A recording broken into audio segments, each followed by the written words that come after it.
Hey everybody, what is going on? Hexlex here, got another Master Duel video for you. Coming at you with Fiendsmith Orcust this time. I already showed you the Mitsurugi variant, but I'm going to show you just how strong this deck can be even without it, using the Fiendsmith engine instead. Gonna start this deck primer off by showing you the one card combo line with Girsu, because in the replays coming up I'm actually going to be showing you how to play going second with this deck, but if you're going first and you open Girsu, here's how to end on the full Orcust and Fiendsmith endboard. We're going to start with normal summoning Girsu and activating the effect in order to send the Harp Horror from our deck to the graveyard. Now we can activate our Girsu's effect, which will of course summon a World Legacy token to each side of the field.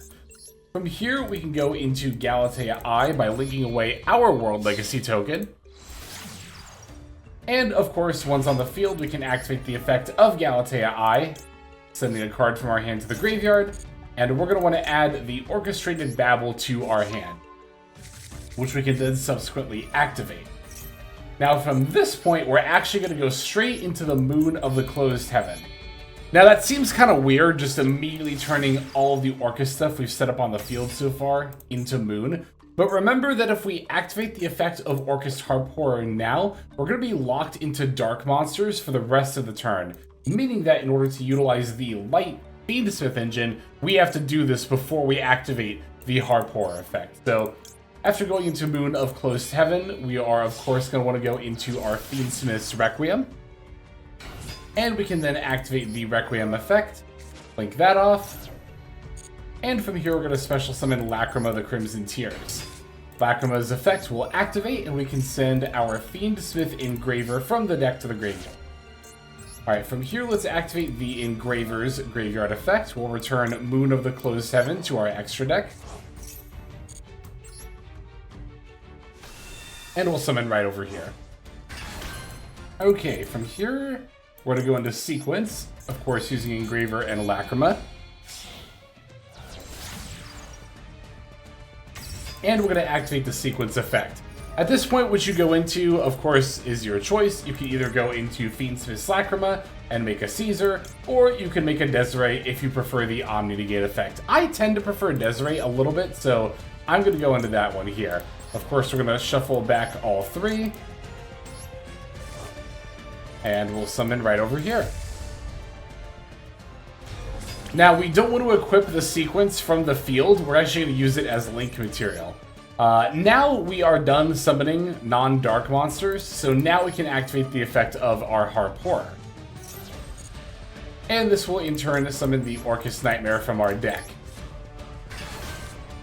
Alright, from here, let's activate the Galatea I effect in our graveyard. We're going to banish the Girsu that's in there in order to revive. And now we can summon our link to Galatea using Orcust Nightmare and Galatea I.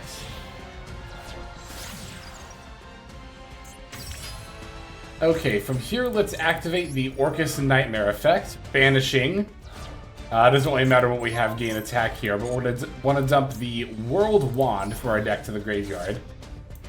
And now we can use our link to Galatea effect. We're going to want to put back the Orcust Nightmare.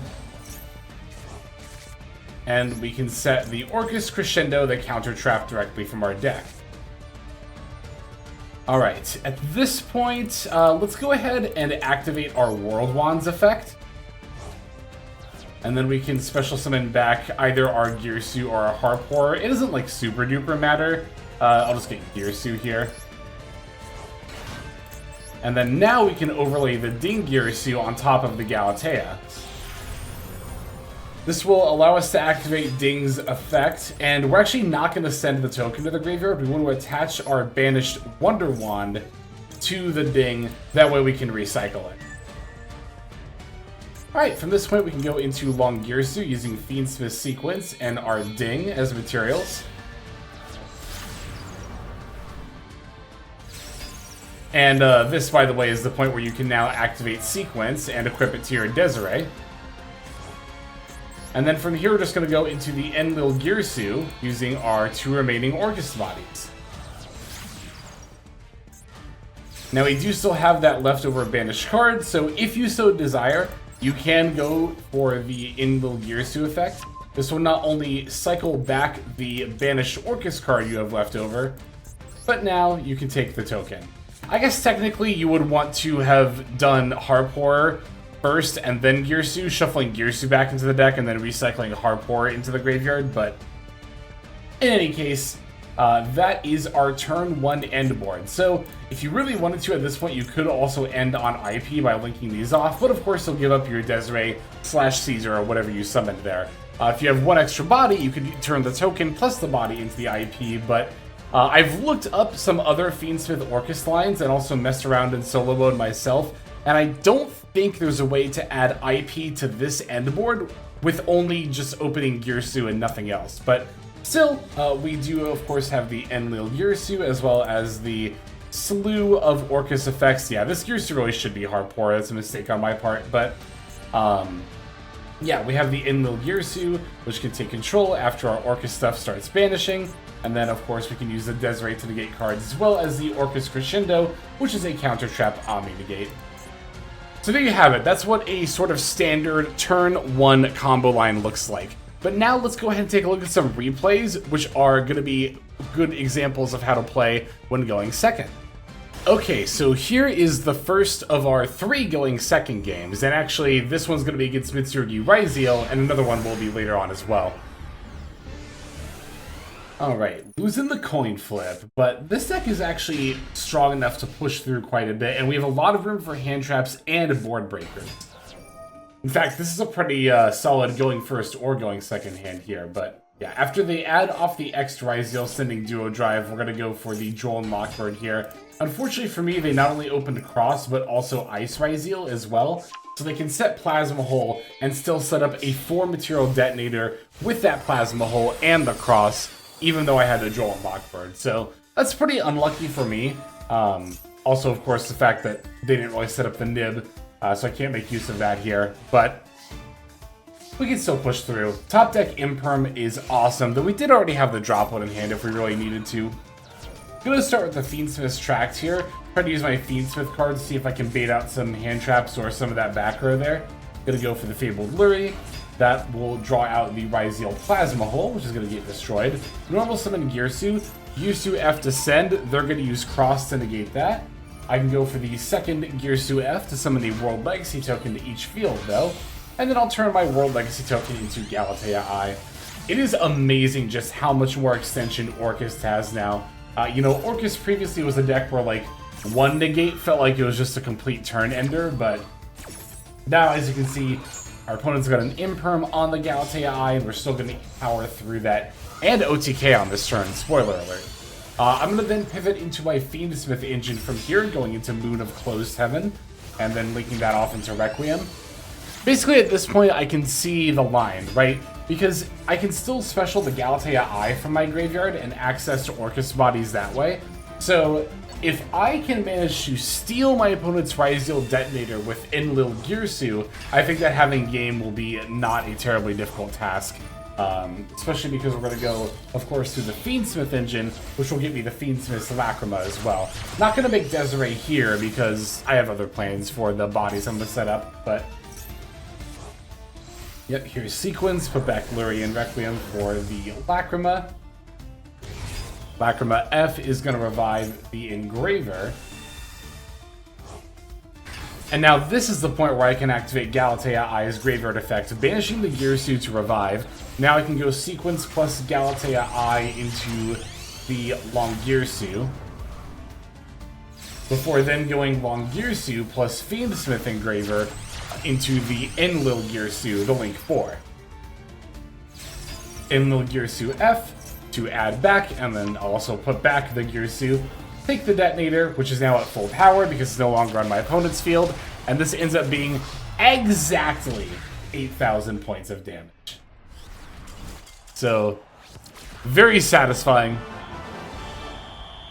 Especially when your opponent has the football field.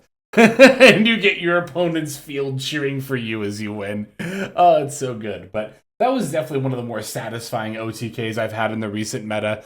Yeah, definitely don't sleep on Orcust. Even without Mitsurugi, the Orcust engine alone, as you can see here, is capable of pushing and extending through so many disruptions and negates. Kind of unreal. But we still have 2 more going second games to watch. Let's go into the next one here. So this next opponent is on a 60-card Mitsurugi Snake Eye deck. Of course, I hugely respect the vision. We recently covered Mitsurugi Snake Eye, not a 60-card build, but we still covered it on the channel. So, mad respect to my opponent for playing a deck like this. Going second yet again, opening Fua and Droplet. Not that we need them, as it appears our opponent has opened all of the bricks of their deck and is just immediately passing right back to me. That super sucks. You hate to see it. I mean, I don't know. I guess I don't because I'm their opponent, but I still think it would have been cool to see exactly how my opponent would have popped off. We're going to go for normal summon Girsu here. Thankfully, they have Ash Blossom and not Imperm. Ash Blossom isn't nearly as bad against normal summon Girsu because you can still make the tokens. And as long as you can make the tokens, you can still turn one of them into Galatea Eye and pretty much just go full combo anyway. Again, it's kind of insane that Orcust can go full combo without even having to send Hardcore to the graveyard. The thought of doing that before now was just completely unimaginable. But thankfully here we opened the World Crown. Unfortunately for us, we're going to get hit with Venabiru. But we're not out of plays yet. We can go Galatea Eye effect, banish the Girsu to revive. Now I can link Galatea Eye plus my Primal Being token into the Nightmare Phoenix. From here we can go link off Nightmare Phoenix, and then that will let us summon the Nightmare Mermaid. Nightmare Mermaid F, we can discard a card, summon the Orcust Nightmare from our deck. Now we're going to link the 2 of these off into Moon of Closed Heaven. Again, I want to make sure that I'm doing all of my Fiendsmith stuff now, because if I were to activate Orcust Nightmare, or, you know, another Orcust card, I would not be able, graveyard effect that is, I would not be able to special summon except Dark Monsters for the rest of the turn. So we got to go through all of our Fiendsmith stuff before we can start activating our Orcust graveyard effects. Not that it's going to super matter here, because my opponent's going to concede, I think, pretty shortly here. There we go, yeah.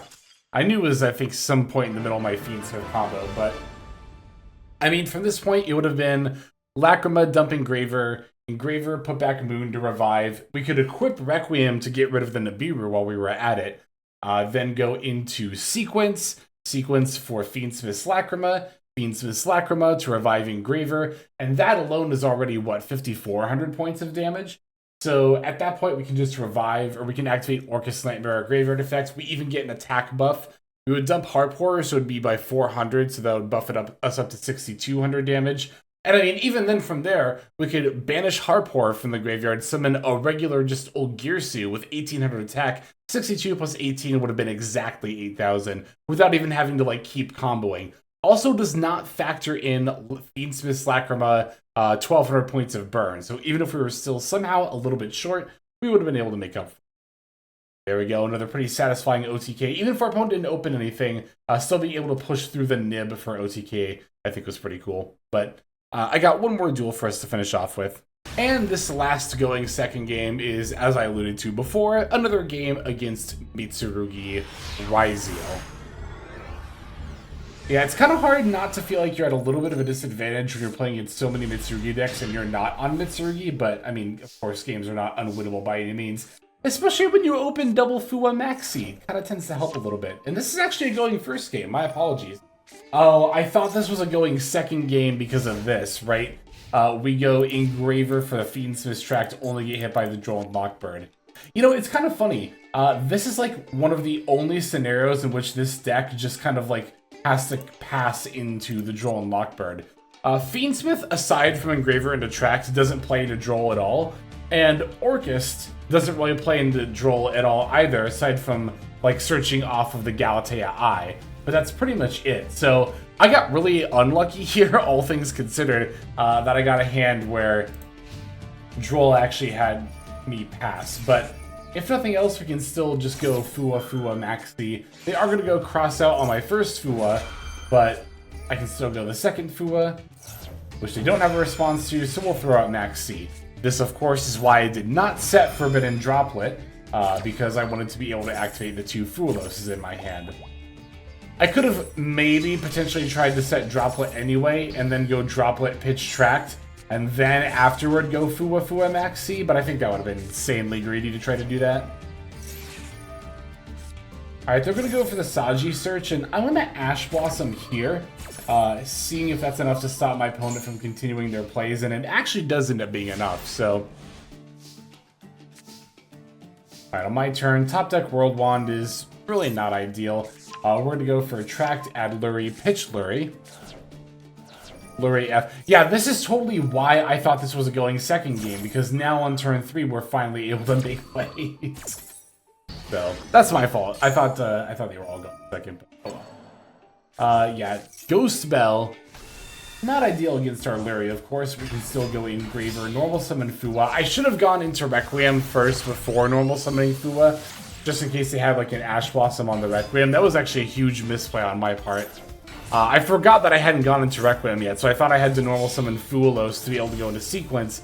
Then I checked my graveyard and I was like, wait, where's all my Fiendsmith stuff? And I was like, oh yeah, I haven't gone into any of it yet. But rather than sequence, I'm actually going to go into Nightmare Phoenix, because Nightmare Phoenix will let me go into Nightmare Mermaid, and then Nightmare Mermaid will let me discard the World Wand in order to go into Orcust Nightmare and keep comboing.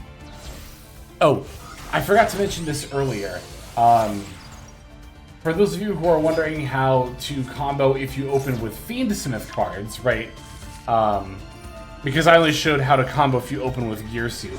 But if you open with Fiendsmith stuff, then of course you can simply turn any of your 2 bodies into Nightmare Phoenix, then go to Nightmare Mermaid, and then Orcust combo from there. It doesn't give you enough bodies to be able to end on like a Desiree as well.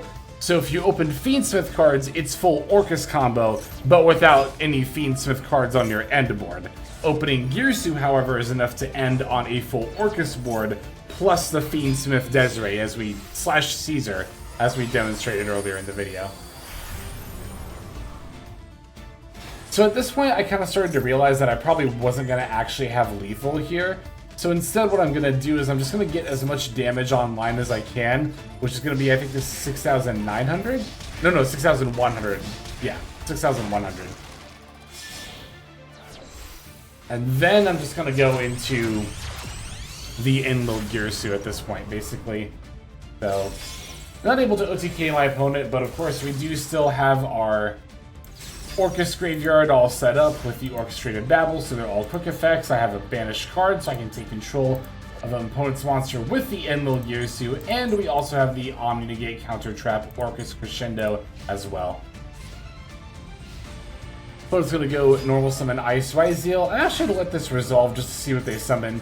They go for an X Ryzeal. I decided this one to just hit with the Crescendo, because it not only stops the search, but also banishes the body. I thought they might have an extender that might force me to use the End-Mill Girsu Steal effect, but nah, they didn't. But of course, even if they had further extension beyond that, we could have gone Harp Horror to summon Girsu, Girsu send Symbol Skeleton, then Symbol Skeleton revive Ding, Ding send an opponent's body to the graveyard. So there we go. There's the duels. Let me show you the deck list that I have built here for it. Alright, here is my list for Fiendsmith Orcust. Even 40 cards, you actually have a lot of room in this main deck. There was a part of me that was almost kind of struggling to fill it up a little bit towards the end. Like, I debated actually playing a second copy of Fiendsmith Tract for another starter, but I opted to throw Forbidden Droplets in instead. Droplets all around, just a fantastic board breaker, and of course, it's really useful for sending some of your cards like Harp Horror or Nightmare / World Wand if you open them to the graveyard.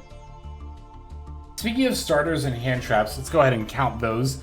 So for starters, we have 1, because Fabled Lurie, of course, goes into Fiendsmith Engine, rather, which goes into Orcust plays. So we have 1, 2, 3, 4, 5, 6, 7, 8, 9, 10, 11, 12 one-card starters that set up full Orcust combo.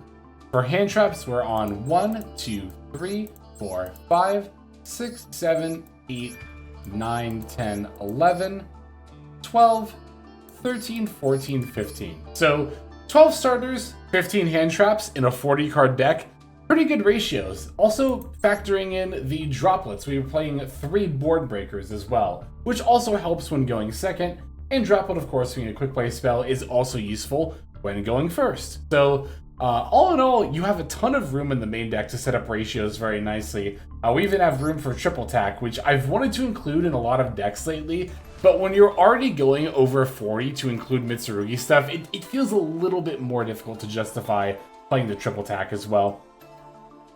Now, for the extra deck, I do think there is a change you can make, and that is like taking out either Desiree or Caesar. I'm playing both, but you can only go into one or the other for your turn 1 combo line.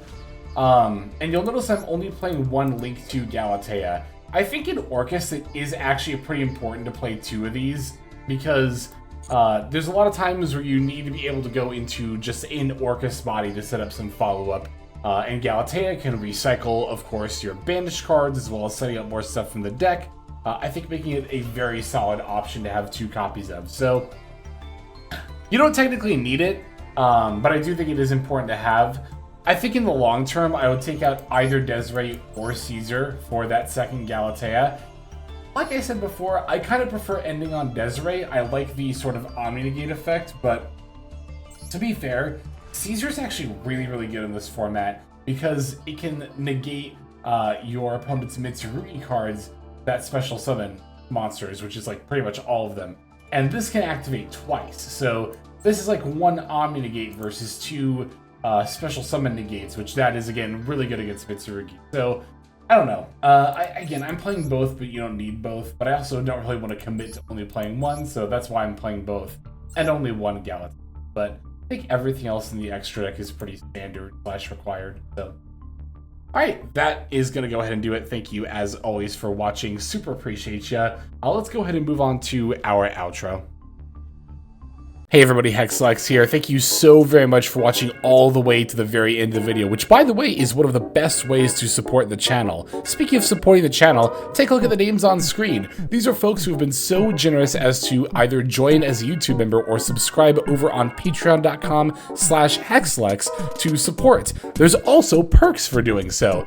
If you would like to see YouTube videos early, as well as some exclusive videos that get uploaded to YouTube, but for one reason or another I decide not to publish, definitely go ahead and hit that join button to see content early, as well as some exclusive content. If you're looking for more exclusive content, over on patreon.com, I upload exclusive videos that are not posted on YouTube just about every single day. Whether you choose to subscribe over on Patreon, join as a YouTube member, or simply continue to watch, your support is greatly appreciated. Thank you so very much. But for now, this is Hexlex. I am signing out, and I hope that you have a fantastic day.